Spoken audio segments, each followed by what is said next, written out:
அனைவருக்கும் வணக்கம். சமீப காலமா திருமாவளவன் அவர்களுடைய பேச்சு மாறி மாறி போயிட்டு இருக்கு. தாவேகாவுக்கு ஆதரவா பேசுறாரு, திடீர்னு திமுகவுக்கு ஆதரவா பேசுறாரு, திடீர்னு தாவேகா திமுக கூட்டணி வரணும்னு பேசுறாரு. என்னதான் அவருக்கு ஆச்சு அப்படின்னு சொல்லிட்டு நியூஸ் சேனல்ல இருந்து யூடியூப் சேனல்ஸ் வரைக்கும் அவரை ட்ரோல் பண்ற நிலைமை ஆயிடுச்சு. இப்போ என்னன்னா, அவர் புரியாமலாம் எதுவும் பேசல, ரொம்ப ஸ்ட்ராட்டஜிக்கலா பேசிட்டு இருக்காரு. ஏன் அப்படின்னு கேட்டீங்கன்னா, அதுக்கு முன்னாடி மிகப்பெரிய அரசியல் ரீசன் இருக்கு. என்ன அப்படின்றத இந்த வீடியோல பார்க்க இருக்கிறோம். அதுக்கு பின்னாடி மிகப்பெரிய ஒரு தேர்தல் சூட்சமுமே இருக்கு. என்னன்னா, தாவேகா தனிச்சு போட்டிட்டு, திமுக தனிச்சு போட்டிட்டு, அதிமுக பாஜக கூட்டணி வந்துச்சு அப்படின்னா திருமாவளவன் அவர்களால சிதம்பரம் நாடாளுமன்ற தொகுதியில ஜெயிக்க முடியாது அப்படின்றதுதான் கலை யதார்த்தம், சூழல். அதை புரிஞ்சுக்கிட்டு தான் அதை அவர் பேசுறாரு. எப்படி நீ சொல்ற அப்படின்னு கேட்டீங்கன்னா, அதுக்கான டேட்டாவை தான் இப்ப நான் வச்சிருக்கேன். எப்பவுமே தேர்தலை பொறுத்த வரைக்கும், இந்த எலெக்ஷன் டேட்டா, இந்த விஷயங்கள்லாம் பொறுத்த வரைக்கும், ஒரு தேர்தல் முடிஞ்சிச்சுன்னா அதுல இருக்கிற டேட்டாவை வச்சுட்டு தான் எல்லா செஃபாலஜிஸ்டும் அனலைஸ் பண்ணுவாங்க, பேசுவாங்க. ஸோ 2026 தேர்தல் நடந்துச்சு இல்லையா, அதுல இருக்கிற டேட்டா வச்சுட்டு தான் சில விஷயங்களை உங்க கூட நான் இப்ப ஷேர் பண்ண போறேன். திருமாவளவனை பொறுத்த வரைக்கும் ஒரு மிகப்பெரிய அரசியல்வாதி. அந்த ஒடுக்கப்பட்ட சமூகங்களுக்கு பல்வேறு விதமான விஷயங்களை அவர் பண்ணியிருக்காரு. கூட்டணிகளை தான் அவரால் வெற்றி பெற முடிஞ்சது. அண்ட் அவர் மேல நிறைய விமர்சனங்களும் இருக்கு. தொடர்ந்து பல்வேறு விஷயங்கள் அவர் குரல் கொடுக்கல. திமுக மக்களுக்கு எதிரான பல்வேறு விஷயங்களை முன்னெடுக்கும் போதும் கூட அமைதி காத்தவர் அவரு. ஆனா அவர் ஒரு நல்ல மெச்சூர்டு பொலிட்டீஷியனா இந்த சிச்சுவேஷன்ல நம்ம எப்படி பிளே பண்ணணும் அப்படின்றத தெரிஞ்சு அவர் பிளே பண்றாரு. இப்ப பாட்டாளி மக்கள் கட்சியை பொறுத்த வரைக்கும் 3வது பெரிய கட்சி தமிழ்நாட்டுல, அதாவது தனிச்சு அவங்க போட்டியிடும் போது 6% வாங்கினாங்க முதல் தேர்தல். அதை வச்சு சொல்றேன். அப்போ அவங்க இருந்தப்போ நல்லா ஃபைட் பண்ணாங்க. அண்ட் அவங்க எந்த லென்ஸுக்கு போனாலும் அவங்களால ஓட் ஷேரை சீட்டா கன்வெர்ட் பண்ண முடியும். ஏன்னா அந்த ஓட் ஷேர் அப்படியே டிரான்ஸ்ஃபர் ஆகும். ஆனா விசிகாவால அதை பண்ண முடியுமான்னு கேட்டீங்கன்னா கிடையாது. ஏன்னா விசிகா தனிச்சு போட்டிட்டப்போ 1% தான் வாங்குச்சு. மக்கள் நல கூட்டணிக்கு அது போனப்போ காட்டுமன்னார் கோயில்ல போட்டியிட்ட திருமாவளவன் அவர்களே தோல்வி அடைஞ்சாரு அதிமுக வேட்பாளரிடம். அதுக்கப்புறம் பெரிய அளவுக்கு அவரால் தனிச்சு போட்டிட்டோ அல்லது சிறிய கூட்டணி கட்சிகளோட சேர்ந்து போட்டிட்டப்போ வெற்றி பெற முடியல. ஆனா திமுக, அதிமுக மாதிரியான பெரிய கட்சிகளினுடைய கூட்டணியில தான் அவரால் பெரிய அளவுக்கு மேல வெற்றி பெற முடிஞ்சது. சரி, இப்ப நீங்க இந்த சிதம்பரம் நாடாளுமன்ற தொகுதி அப்படின்னு நீங்க எடுத்துக்கிட்டீங்கன்னா, எனக்குலாம் ரொம்ப பரிச்சயம். கடலூர் மாவட்டம்ன்றது ரொம்ப வருஷம் அங்க ஸ்டே பண்ணியிருந்தேன், படிச்சிருக்கேன். இங்க நீங்க பாத்தீங்கன்னா மொத்தம் 6 சட்டமன்ற தொகுதிகள் அதுக்குள்ள வருது. கடலூர்ல இருந்து சில தொகுதிகள் இருக்கும். அதுக்கப்புறம் பக்கத்து டிஸ்ட்ரிக்டான அரியலூர், அங்கேருந்து 2 தொகுதி ஆட் ஆகுது. குன்னம், அரியலூர், ஜெயங்கொண்டம், சிதம்பரம், புவனகிரி, காட்டுமன்னார் கோயில், இந்த 6 அசம்பிளி செக்மெண்ட்டை உள்ளடக்கியதுதான் சிதம்பரம் நாடாளுமன்ற தொகுதி. சிதம்பரம் நாடாளுமன்ற தொகுதி ஒரு போலரைசேஷன் ஹெவியா இருக்கிற தொகுதி. 2 டாமினேட்டட் கம்யூனிட்டிஸ் இங்க இருக்காங்க. முதல் இடத்துல வன்னியர்கள், 2வது இடத்துல ஷெட்யூல்டு கேஸ்ட் இருக்காங்க. அதுக்கப்புறம் மற்ற கம்யூனிட்டிஸ் இவங்க எல்லாம் சேர்ந்து வருவாங்க. சிறிய எண்ணிக்கை ஜாதிகள்லாம் சேர்த்தீங்கன்னா அவங்க தான் முதல் இடத்துக்கு வருவாங்க, ஒட்டு மொத்தமா சேர்த்தா. ஆனா தனி கம்யூனிட்டிஸா பிரிக்கும் போது வன்னியர்கள் டாமினேட் பண்ற ஒரு தொகுதியா இது இருக்கு. இங்க நீங்க பாத்தீங்கன்னா 2026 சட்டமன்ற தேர்தல்ல கட்சிகள் பெற்ற வாக்கு சதவீதத்தை மட்டும் நான் சொல்றேன். அதுக்கப்புறம் வாக்குகளையும் கொஞ்சம் எக்ஸ்பிளைன் பண்றேன். வாக்கு சதவீதத்தை பொறுத்த வரைக்கும் தாவேகா திமுக பிளஸ் அதிமுக பிளஸ் அப்படின்னு வகைப்படுத்துறேன். குன்னம் தாவேகா 25.6%, திமுக 37.8%, அதிமுக 31.09%. அரியலூர் தாவேகா 24.32%, திமுக 29.9%, அதிமுக 40.3%. ஜெயங்கொண்டம் தாவேகா 24.3%, திமுக 30.8%, அதிமுக 38.9%. புவனகிரி தாவேகா 24%, திமுக 35%, அதிமுக 36.5%. சிதம்பரம் தாவேகா 27.7%, திமுக 35.4%, அதிமுக 32.5%. அவ்வளவுதான். இது காட்டுமன்னார் கோயில் தாவேகா 22.9%, திமுக 45.3%, கூட்டணியா 27.7% அதிமுக வாங்குது. ஸோ இதுல நீங்க பாத்தீங்கன்னா 3 அசம்பிளி செக்மெண்ட்ல திமுக கூட்டணி லீட் எடுக்குது, 3 அசம்பிளி செக்மெண்ட்ல அதிமுக கூட்டணி லீட் எடுக்குது. போலரைசேஷன் ஹெவியா இருந்ததுனால தாவேகாவால பெரிய அளவுக்கு மேல வர முடியல. ஆனா எல்லா தொகுதியிலையும் டெபாசிட் வாங்கியிருக்கு, எல்லா இடங்கள்லயும் வின்னரை தீர்மானிச்சிருக்கு. நல்ல கடுமையான மும்முனை போட்டியை தாவேகா இங்க ஏற்படுத்தியிருக்கு. இந்த ஓவரால் நீங்க ட்ரெண்ட் எடுத்து பாத்தீங்கன்னா சிதம்பரத்துல தான் தாவேகா நல்ல ஓட் ஷேர் வாங்கியிருக்கு, 27% வாங்கியிருக்கு. குறைஞ்சபட்சமா காட்டுமன்னார் கோயில் அது திருமாவளவன் அவர்கள் நிக்கிற தொகுதி அப்படின்னு பேசப்பட்டு அதுக்கப்புறம் அவர் பேக் அடிச்ச தொகுதி அது.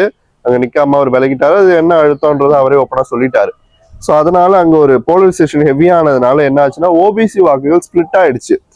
பாமக நின்னுச்சாங்க அதிமுக கூட்டணியில. பாமக 27%, தாவேக 22%ன்னு இப்படி ஸ்பிளிட் ஆகும்போது 45% கன்சாலிடேட் பண்ணி காட்டுமன்னார் கோயில்ல விசிகா கேண்டிடேட் ஊர் பேர் தெரியாத ஒரு ஆள் வந்து ஜெயிச்சிட்டாருங்க. மிகப்பெரிய ஒரு கன்சாலிடேஷன் தான் அது. பெரிய லீடு. அவர் காங்கிரஸ் கட்சியை சேர்ந்த ஒரு நபர்னு நினைக்கிறேன். 30,000க்கு மேல லீடு எடுத்துட்டாரு. ஸோ இதுதான் வந்து சிதம்பரம் நாடாளுமன்ற தொகுதியினுடைய ஒரு ட்ரெண்டா நம்ம பாக்குறோம். ஓட் ஷேரை பொறுத்த வரைக்கும் ஓவராலா நீங்க எடுத்துக்கிட்டீங்கன்னா திமுக 35.8% எடுத்து லீட் பண்ணுது சிதம்பரம் நாடாளுமன்ற தொகுதியை கூட்டணியா. அதிமுக 34.5% வாக்குகளை பெற்று கூட்டணியா பின்னடைவை சந்திக்குது. தாவேகா 24.8% எடுத்து அங்க தனி கட்சியா நிக்குது, தனிச்சு நிக்குது. தாவேகாவுக்கு இருக்கிற பெரிய ஒரு அட்வான்டேஜ் என்னன்னா இந்த ரெண்டு கட்சியோட தனி ஓட் ஷேர் நம்மளுக்கு தெரியாது, 20% கீழே கூட இருக்கலாம். ஆனா தாவேகா தனி கட்சியா 24.8 25% எடுக்குது அப்படின்னா அதுவும் பெரிய ஒரு ஸ்ட்ரென்த் இல்லாம பெரிய கேண்டிடேட்ஸ் பிரபலம் இல்லாம விஜய் அவர்கள் விசில் சிம்பிள் அப்படின்ற அந்த ஒற்றை பலத்தை நம்பி களத்துக்குள்ள நின்று இவ்வளவு ஓட் ஷேர் எடுக்குதுனாலே அது மிகப்பெரிய சாதனைன்னு தான் நான் சொல்லுவேன். ஸோ நம்ம ஓட் ஷேரை பொறுத்த வரைக்கும் இந்த விஷயங்கள்லாம் நம்ம பார்த்துட்டோம். இதுல வந்து தாவேகாவுக்கும் திமுகவுக்குமான வித்தியாசம் பெரிய அளவுக்கு இருந்தாலும் முதல் இடத்துக்கும் 2வது இடத்துக்குமான வித்தியாசம் ரொம்ப ரொம்ப கம்மின்னு தான் சொல்லணும். 1% அந்த மாதிரி தான் வரும் டிஃபரன்ஸு. என்ன ஓட்டு டிஃபரன்ஸ்ன்னு பார்க்கும்போது 8,892 வாக்குகள் தான். இதுக்கு காரணம் யாரு அப்படின்னு நீங்க பாத்தீங்கன்னா இஸ்லாமியர்கள் தான். அவங்களுடைய ஓட்டு திமுகவுக்கு முழுக்க முழுக்க அப்படியே விழுந்துச்சு. சிதம்பரம் நாடாளுமன்ற தொகுதியில பூத் வைஸ் டேட்டாவையும் நம்ம அனலைஸ் பண்ணிட்டோம். இந்த டேட்டா எல்லாத்தையுமே மாவட்ட வாரியா சட்டமன்ற தொகுதிகளில் எப்படி ஓட்டு விழுந்திருக்கு அப்படின்றத நான் தனித்தனியா ஷார்ட்ஸ் ரெடி பண்ணி எடிட்டரை போட சொல்றேன். அவர் போடுவாரு. 8,000 ஓட்டு அப்படின்றதே ஒரு பெரிய விஷயம்தான். ஏன்னா அந்த 8,000 ஓட்டு முஸ்லிம் கன்சாலிடேஷனை வந்து திமுக தக்க வச்சிருக்கு அப்படின்றது நான் ஆச்சரியமா தான் பாக்குறேன். அவங்க வந்து தொடர்ந்து இப்ப கூட நீங்க பாத்தீங்கன்னா நம்ம மாநகராட்சி தேர்தல் இந்த சர்வே எல்லாம் பண்ணிட்டு இருக்கோம் இல்லையா, இடைத்தேர்தல்லாம், அப்பவும் முஸ்லிம்கள் வந்து திமுக பக்கம் தான் நிக்கிறாங்க. அதுல எந்த விதமான மாற்றமும் இல்லை. ஸோ இதுல இருந்து தெரிகிற விஷயம் என்னன்னா தாவேகா 3,19,711 வாக்குகளை இந்த சிதம்பரம் நாடாளுமன்ற தொகுதிக்குள்ள வாங்குது. அதே மாதிரி விசிகாவை பொறுத்த வரைக்கும் விசிகா திமுக இந்த கூட்டணியை பொறுத்த வரைக்கும் 4,56,598 வாக்குகளை பெற்று முன்னிலை வகிக்குது. அதிமுக கூட்டணி 4,47,706 வாக்குகளை பெறுது. இங்க பாமக இல்லைன்னா அதிமுக 4வது போயிருக்கும். ஸோ இங்க வந்து இந்த மாதிரியான சிச்சுவேஷன் தான் இப்போதைக்கு இருக்கு. ஸோ இதுல இருந்து நம்ம தெரிஞ்சுக்கிற விஷயம் என்னன்னா இப்போ திருமாவளவன் அவர்கள் திமுக கூட்டணியிலேருந்து விலகி தாவேகா கூட வந்தாலும் அவரால் வெற்றி பெற முடியாது. ஏன்னு கேட்டீங்கன்னா தாவேகாவோட ஓட் ஷேரு பானை சின்னத்துக்கு கன்வெர்ட் ஆகுமான்னு கேட்டா கன்வெர்ட் ஆகாது. அதுக்கான ரீசன் என்னன்னா இந்த சிதம்பரம் நாடாளுமன்ற தொகுதியில தாவேகாவுக்கு வாக்களிச்ச பெரும்பாலான வாக்காளர்கள் ஓபிசி கம்யூனிட்டியை சேர்ந்தவங்க தான். அவங்க எல்லாருமே ஷெட்யூல்டுக்கு எதிராக போலரைஸ் ஆகாம ஒரு மாற்றத்துக்காக தாவேகா பக்கம் வந்துட்டாங்க. போலரைஸ் ஆன வாக்குகள் தான் அதிமுகவுக்கு விழுந்தது. ஆனா விசிகா கூட்டணியில இருந்து தலித் ஓட்டு அவ்வளோ கன்சாலிடேட் ஆகியும் முஸ்லிம்கள் ஓட்டு ஃபுல்லா கன்சாலிடேட் ஆகியும் திமுகவால ஒரு சொற்ப லீடிங் 8,000 ஓட்டு தான் லீடிங் எடுக்க முடிஞ்சிருக்கு. அதனால திருமாவளவன் அவர்களினுடைய அந்த பதட்டத்துக்கு காரணமே இதுதான். ஒருவேளை நம்ம தாவேகா கூட சேர்ந்து நின்னோம்னாலுமே தாவேகாவுடைய கோர் ஓட் பேஸ் என்ன இந்த தொகுதியை பொறுத்த வரைக்கும் அது வந்து ஓபிசி வாக்குகள். ஓபிசி வாக்குகள் நம்மளுக்கு கன்வெர்ட் ஆகாது. அதனால நம்ம பின்னடைவை சந்திச்சு தோல்வி அடைஞ்சிருவோம் அப்படின்றதுனால திமுக கூட்டணியில இருக்கிறது தான் நம்மளுக்கு சேஃப். ஏன்னா இவ்வளவு பெரிய அலையிலையும் திமுக இந்த தொகுதியில லீடு வந்துருச்சு. அதனால நம்ம எப்படியாவது இந்த திமுக கூட்டணியும் கொஞ்சம் நம்ம வந்து பாசிட்டிவா வச்சுக்கணும். அதே சமயம் தாவேகாட்டையும் பேசி தாவேகா சைடும் நம்ம வந்து ஒரு பகுதியை வந்து ஆதரவா வச்சுக்கணும் அப்படின்றதுக்காக தான் 2 சைடும் அவர் இப்படி பேசிட்டு இருக்காரு. இதை வந்து நான் தவறுன்னு சொல்ல மாட்டேன். எல்லா அரசியல்வாதியும் அவங்கவுங்களுக்கு இருக்கிற லாபத்தை தான் பார்ப்பாங்க. யாருமே வந்து நஷ்ட கணக்குல வந்து கட்சி நடத்துற ஆள் கிடையாது. சில பேர் வந்து மக்கள் நலன் சார்ந்து கட்சி நடத்துறவங்க இருக்காங்க. இப்போ தாவேகா, இதுக்கு முன்னாடி காமராஜர் இருந்த காங்கிரஸ், எம்ஜிஆர் அவர்கள், இவங்க எல்லாருமே, அண்ணா அவர்கள், இவங்க எல்லாருமே மக்கள் சார்ந்து கட்சி நடத்துனவங்க. ஆனா அதுக்கப்புறம் வந்தவங்க எல்லாம் உங்களுக்கு தெரியும் அப்படிப்பட்டவங்கன்னு சொல்லிட்டு. அதனால திருமாவளவன் அவர்களை பொறுத்த வரைக்கும் தன்னுடைய தொகுதியில எதிரணிதான் லீடிங்ல இருக்கு அப்படின்றத உணர்ந்து தெரிஞ்சு எமோஷனலா வைகோ மாதிரி எமோஷனல் ஆகாம இவர் வந்து ஒரு ஸ்ட்ராட்டஜிக்கலா பிளே பண்றாரு. கொஞ்சம் புரிதலோட இதை வந்து அணுகிறாரு. ஏன்னா இந்த தேர்தல் வந்து 2026 தேர்தல் என்பது ஒரு சுனாமி, தாவேகா சுனாமி. அந்த சுனாமிலையும் திமுக 8000 ஓட்டிங்க கூடுதலா வாங்கிருச்சு. ஸோ இந்த அணி தான் வந்து நம்மளுக்கு நேச்சுரல் அலையன்ஸ். பல இடங்கள்ல தலித் ஓட்டு வந்து விசிகானால கன்வெர்ட் பண்ணி தர முடியல திமுகவுக்கு. ஆனா இந்த மாவட்டத்துல ஃபுல்லா கன்வெர்ட் பண்ணி கொடுத்துருக்கு. அப்படி இல்லைன்னா திமுக இவ்வளவு வாங்கியிருக்க முடியாது. ஃபுல்லா கன்வெர்ட் பண்ணி கொடுத்துமே சொற்ப அளவு தான் லீடிங் வந்திருக்கும். ஸோ ஃபுல்லா கன்வெர்ட் ஆகியிருக்கு இல்லையா, அதுவே ஒரு பெரிய விஷயம். அதனால இது நம்மளுக்கு ஒரு நேச்சுரல் அலையன்ஸ். ஸோ இங்கேயே நம்ம வந்து ஒரு விதத்துல நம்ம வந்து ஒரு ஆதரவு நிலைப்பாட்டை தக்க வச்சுப்போம் அப்படின்னு தான் நினைக்கிறாரு. இன்னொரு விஷயம் என்னன்னா, இவர் வந்து தாவேகா அலையன்ஸ்ல வந்து விசிக அங்க போட்டியிடுதுன்னு வச்சுப்போம். இந்த பக்கம் அதிமுக கூட்டணியில அதிமுகவே ஸ்ட்ரைட்டா களமிறங்குது, இல்ல பாமக போட்டியிடுது. இந்த பக்கம் திமுக கூட்டணியை பொறுத்த வரைக்கும் திமுக தான் நிக்கிறதுக்கான வாய்ப்பு இருக்கு. அப்படி நின்னுச்சு அப்படின்னா advantage is equal to DMK plus அல்லது பாமக, இப்படிதான் போகும். அப்ப என்ன ஆகும்னா, ஓபிசி தாவேக்காவுக்கு ஓட்டு போட விரும்புற ஓபிசி வாக்குகள் ஒண்ணு பாமகவுக்கோ இல்ல திமுகவுக்கோ கன்சாலிடேட் ஆச்சுன்னா, ஷெட்யூல்டு காஸ்டுக்கு எதிராக அப்ப திருமாவளவன் அவர்களை தோக்கடிக்கணும்னு இந்த பக்கம் போலரைஸ் ஆச்சுன்னா தோற்கடிக்கப்பட்டுருவாரு. ஆல்ரெடி ஒரு முறை தோத்துருக்காரு அவர் அந்த தொகுதியிலே. அது காரணம் ஓபிசி போலரைசேஷன் வந்துச்சு. ஸோ அந்த மாதிரி வந்துருச்சுன்னா மோடி பிரதமர்னு சொல்ற அணி வந்து 50% கிட்ட போறதுக்கான வாய்ப்பு கூட இருக்கு. அதனாலதான் இந்த மாதிரி ஸ்ட்ராட்டஜிக்கலா பிளே பண்றாரு. அவருடைய எண்ண ஓட்டம் என்னன்னா, திமுகவும் பாஜகவும் அதிமுகவும் சேர்ந்துடக்கூடாது. சேர்ந்துட்டா அது வந்து சிதம்பரம் நாடாளுமன்ற தொகுதி மட்டும் இல்ல, விழுப்புரமும் அப்படித்தான் இருக்கு. ஸோ இந்த 2 இடங்கள்ல விசிகாவோட அரசியல் அடிபட்டு போயிடும் அப்படின்றத அவர் ரொம்ப கன்சர்னா பாக்குறாரு. தாவேகா ஆளுங்கட்சியா வந்துருச்சு, பெரிய ஸ்டேச்சர் இருக்கிற கட்சி. எந்த தேர்தலில் எப்படி நின்னாலும் அந்த கட்சி 30%க்கு மேல ஓட்டை வாங்கிடும் எல்லா தொகுதியிலையும். ஆனா இவங்க கூட்டணி கட்சி இல்லையா, இவங்களுடைய ஒரு ஸ்டேச்சர் குறைஞ்சிருச்சுன்னா அவ்வளவுதான், கீழே போயிடுவாங்க. சிபிஐ சிபிஎம் இன்னைக்கு இந்த நிலைமைக்கு இருக்கிற காரணமே அதான். அவங்க என்னைக்கு ஸ்டேச்சரை விட்டுட்டு குறைந்த எண்ணிக்கையில போட்டிட்டாங்களோ அன்னைக்கே அந்த அரசியல் அப்படியே கீழே இறங்கிருச்சு. அந்த மாதிரி விசிகாவுக்கும் ஒண்ணு நம்ம இங்க கீழே இறங்கிட்டோம், தோல்வி அடைஞ்சிட்டோம் அப்படின்னா நம்மளுக்கான ஸ்டேச்சர் போயிடும் அப்படின்றத நினைச்சு அவர் ரொம்ப பதட்டப்படுறாரு. அதனாலதான் அவர் வந்து இதை பிளே பண்ணிட்டு இருக்காரு. ஸோ ஓபிசி கன்சாலிடேஷன் அப்படின்றது அங்கங்க நீர் பூத்த நெருப்பா கொஞ்சம் கொஞ்சம் இருக்குதான். அதை வந்து தூண்டி விடுற வேலையில வந்து இப்போ நிறைய பேர் ஈடுபட்டு இருக்காங்க. அதனால அதை நினைச்சுதான் இவர் வந்து ரொம்ப பதட்டப்படுறாரு, வருத்தப்படுறாரு. சிதம்பரம் நாடாளுமன்ற தொகுதியை பொறுத்த வரைக்கும் நீங்க புவனகிரி, காட்டுமன்னார் கோயில் இந்த இடங்கள்லாம் எடுத்துக்கிட்டீங்கன்னா, சிதம்பரம் தொகுதியை கூட எடுத்துக்கிட்டீங்கன்னா கூட இங்கெல்லாம் வன்னியர் வாக்குகள் அப்படியே கன்சாலிடேட்டடா விழும்.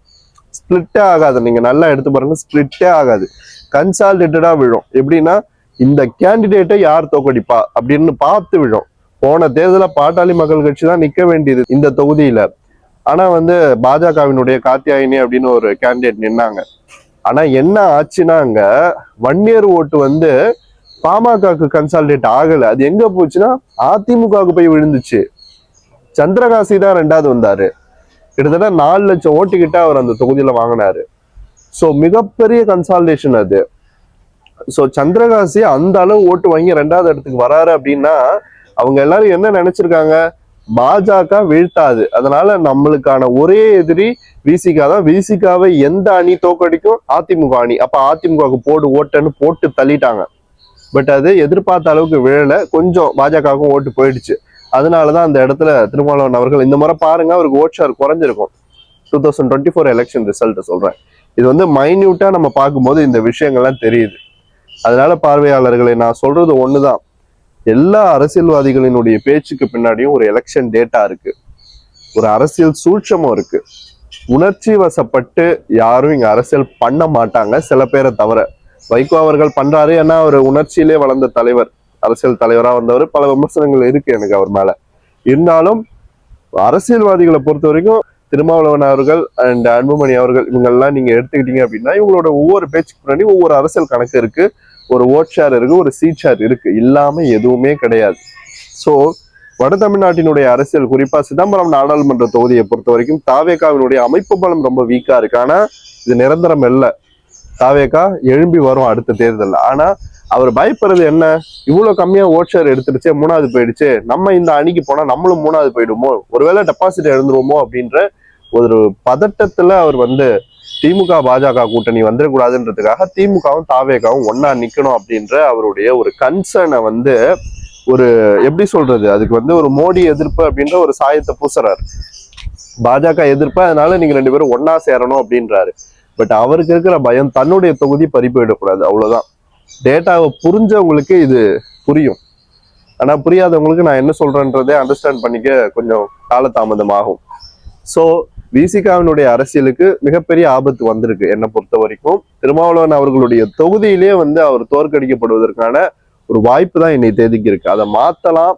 அதுக்கான ஒரே கீ வந்து தாவேகா கையில தான் இருக்கு. ஆனா அவரு தாவேகாவை கூட நம்பாம என்ன பண்றாருன்னா தனக்கான ஒரு பாலிடிக்ஸை முன்னெடுக்கிறாரு. நான் மறுபடியும் சொல்றேன், தப்பு கிடையாது. எல்லாருமே அவங்கவுங்க வெற்றியை தான் பார்ப்பாங்க. யாரும் இங்க வந்து என்ஜிஓ பாலிடிக்ஸ் பண்ணிட்டு வரமாட்டாங்க. ஆனா சில கட்சிகளை தவிர சில கட்சிகள் வந்து மக்களுக்கான சேவைகளை பண்றாங்க, மக்களுக்காக நிக்கிறாங்க. அதுக்கு எக்ஸாம்பிள் தாவேகா. ஆனா சில பேர் சிறிய கட்சிகளை பொறுத்தவரைக்கும் தங்களுக்கான வெற்றியை தான் பார்ப்பாங்க. கம்யூனிஸ்ட் இயக்கங்களை தவிர அவங்க வந்து சுயநலம் இல்லாத இயக்கங்கள். பட் மற்றவங்க எல்லாரும் சுயநலத்துக்காக தான் அவங்கவுங்க லாபத்துக்காக தான் பாலிடிக்ஸ் பண்ணுவாங்க. ஸோ அதுபடி பார்க்கும்போது அவர் தனக்கான வெற்றி எங்க இருக்கு அப்படின்றத ஐடென்டிஃபை பண்றாரு. திமுக அணியில இருக்கு. ஆனா தாவேகா அணியில பயணிப்பது தனக்கான எதிர்காலத்துக்கு பலமானதா இருக்கும் அப்படின்றத நம்புறாரு. அதனால ரெண்டு சைடும் வந்து ஒரு பாசிட்டிவான இமேஜை பில்ட் பண்றாரு. அவ்வளவுதான். சோ திருமாவளவன் அவர்கள் மாற்றி மாற்றி பேசுற தன்மை எதை காட்டுதுன்னு நீங்க பார்க்கும்போது அவருடைய தொகுதியை அவரை விட்டு போயிடுமோ அப்படின்ற அந்த பயத்தை தான் காட்டுது. ஸோ அவர் வந்து இன்னும் கான்ஃபிடென்ட்டா இல்லை. மூணாவது போன கட்சியை நம்பி இந்த தொகுதியில மூணாவது போயிடுச்சு. அதனால எப்படி நம்ம நம்பி போறது அப்படின்ற ஒரு பதட்டம் இருக்கு. அதே சமயம் ஆளுங்கட்சியா வந்துருச்சு, அந்த கட்சி பின்னாடி போறது தானே சரி அப்படின்னு சொல்லிட்டு அந்த பக்கமும் யோசிச்சுட்டு இருக்காரு. ஸோ ஆத்துல ஒரு கால் சேத்துல ஒரு கால் அப்படின்ற நிலைமையில தான் அவர் இருக்காரு. அதனால இதை பெரிய அளவுக்கு தாவேகாவை சேர்ந்தவர்கள் வந்து சீரியஸா எடுத்துக்கணும்னு அவசியம் கிடையாது. என்னை பொறுத்த வரைக்கும் விசிகாவால தாவேகாவுக்கு எலக்டோரல் பாலிடிக்ஸ்ல எந்த பெனிஃபிட்டும் கிடையாது. ஏன்னா அவங்க பெரிய ஓட்ஸாலாம் கன்வெர்ட் பண்ணி தரப்போறது கிடையாது. ஆல்ரெடி தாவேகாவுக்கு வர வேண்டிய ஷெட்யூல்டு ஓட்ஸ் வந்துருச்சு. அது கன்சாலிடேட்டடான ஓட் பேங்க்ல அப்படியே தாவேகா கூட பயணிக்கும். ஆனா இவங்களால நெகட்டிவ் ஓட்ஸ் தான் நம்மளுக்கு அதிகமா இன்க்ரீஸ் ஆகுமே தவிர பாசிட்டிவா வரும் அப்படின்ற நம்பிக்கை எனக்கு இல்லை. இருந்தாலும் அடுத்த தேர்தலில் பார்ப்போம். இப்போ உள்ளாட்சி தேர்தலே தெரிஞ்சிடும், இடைத்தேர்தலில் கொஞ்சம் தெரியும். அதை வச்சு பார்க்கும்போது நம்மளுக்கு தெரியும். ஸோ ஒவ்வொரு அரசியல்வாதியின் பேச்சுக்கு பின்னாடியும் ஒரு டேட்டா இருக்கு, ஒரு ஓட் ஷேர், ஒரு சீட் ஷேர் இருக்கு, ஒரு மிகப்பெரிய அரசியல் கணக்கு இருக்கு அப்படின்றது நிதர்சனமான உண்மையாகுது. இப்படிதான் இந்த அரசியல் களமானது போயிட்டு இருக்கு. இது போல இன்னொரு வீடியோல மறுபடியும் உங்களை சந்திக்கிறேன். நன்றி.